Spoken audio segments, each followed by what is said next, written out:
বিল্লাল হোসেন ঠিকাদার ফুটবল টুর্নামেন্টের ফাইনাল আজকের প্রধান অতিথি কুমিল্লা ৫ সংসদীয় আসনের মাননীয় এমপি এম এ জাহের আজকে এই খেলার ফাইনাল খেলার উদ্বোধন করতে যাচ্ছেন। আপনারা দেখতে পাচ্ছেন এম এ জাহের এমপি এই মুহূর্তে উদ্বোধন করলেন এবং সঙ্গে আছেন বুড়িচং উপজেলার চেয়ারম্যান আকলাদ হায়দার।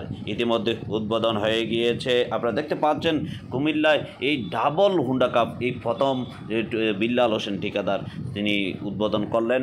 আজকের এই ফাইনালে কিন্তু হাজার হাজার মানুষ কিন্তু আজকে এই খেলা দেখার জন্য এসেছেন। আপনারা দেখতে পাচ্ছেন চ্যাম্পিয়ন ট্রফি প্রথম হুন্ডা এবং রানার আপ ট্রফি দ্বিতীয় হুন্ডাটি আপনারা দেখতে পাচ্ছেন।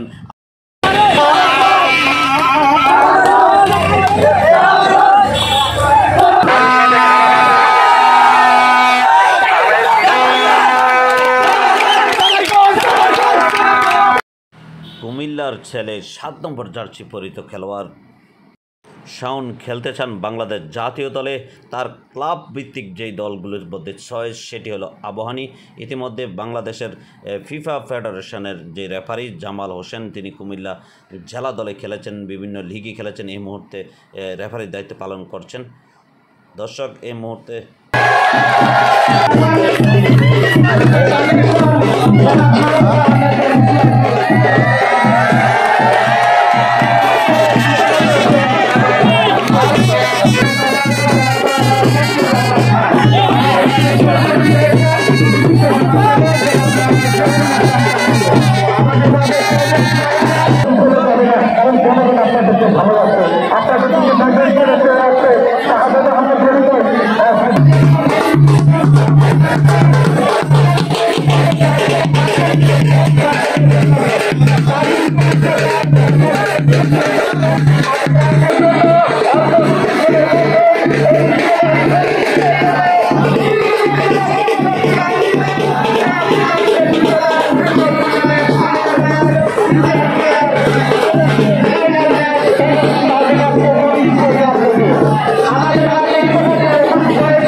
করতে পারে কিনা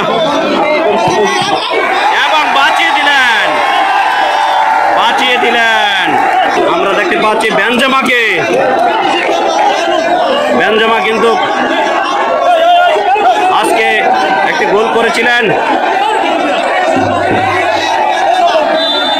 সেই বেনজেমা এবং মিস করলেন বেনজেমা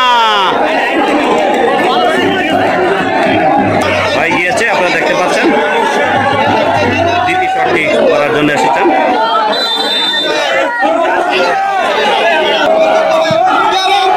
দুর্দান্ত গোল, সৃষ্টিকর্তার কৃতজ্ঞতা জানাচ্ছেন। আমরা দেখতে পাচ্ছি বেলাল ৮ নম্বর জার্সি পরিহিত বেলাল কিন্তু কাটছেন সেই গোলটি করার জন্য।